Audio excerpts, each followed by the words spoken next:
Gosh, where do we begin? I know. A lot of times we see needs in terms of just having basic needs met. Like I just delivered a pair of shoes and pants to a kid in a first grade classroom. Personal care items for students that might not have the opportunity to have laundry facilities in the proximity of their home.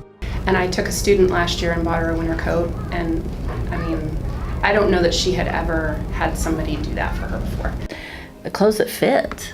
Or hats or mittens during the winter time. We've had multiple situations where a student doesn't have a bed, and I know a lot of our teachers will go, they send emails, does anybody have a bed? Or, you know, if you, families a lot of times are doubled up or lose their housing, and so they need sheets, blankets, towels, pots and pans. Hot water for showers. You're talking about some of the basic things people take for granted. Like I said, snack time. There's been situations where staff has pitched in and gotten money for families to have a bus ticket. I really don't think people have really a true concept of how much out of pocket. I mean, they think of pencils and but I mean, I've paid multiple utility bills in a year, paying for food, and it's the teachers too. The teachers find out things. It's not just the social workers and the counselors and you know, pooling money. I mean, our secretaries, literally probably in a year, every staff member that I know of probably spends at least $100 to $200 out of their own pocket for meeting these needs. Yeah, I mean, if you don't have a place to sleep, you know, if you don't have a bed, if you're not sleeping well, if you come to school hungry, or even, you know, we've had students whose parents can't afford the mental health copay or the prescription copay if you're coming to school without your medication. Kids were coming and getting made fun of.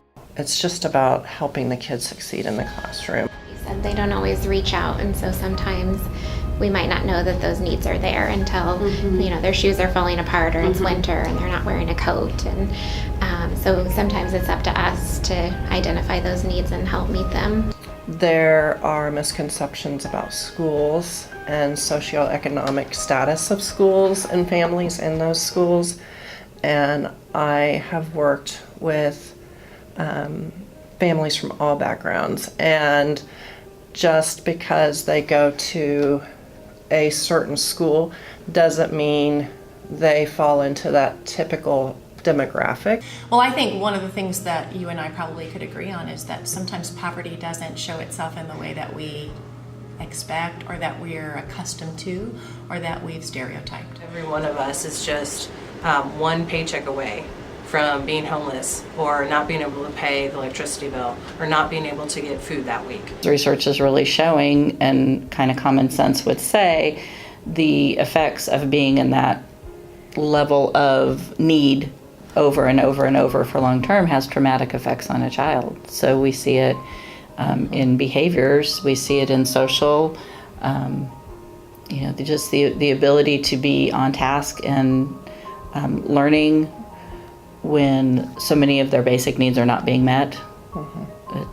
It really, I mean, they come in kind of behind the curveball, if you will. We're having more and more every year of kids feeling hopeless or suicidal. Needs pop up and they're very unexpected, and those needs, usually financial needs, need to be met right away. Like a student comes to school and all they have are flip-flops, and their flip-flops are broken, and they can't necessarily or safely participate in gym or at recess because they don't have shoes to wear. And so it's really nice to have a fund source that we can possibly access very quickly and go out and get the, you know, the tennis shoes that they need and have the tennis shoes there maybe later that day or the next day very quickly.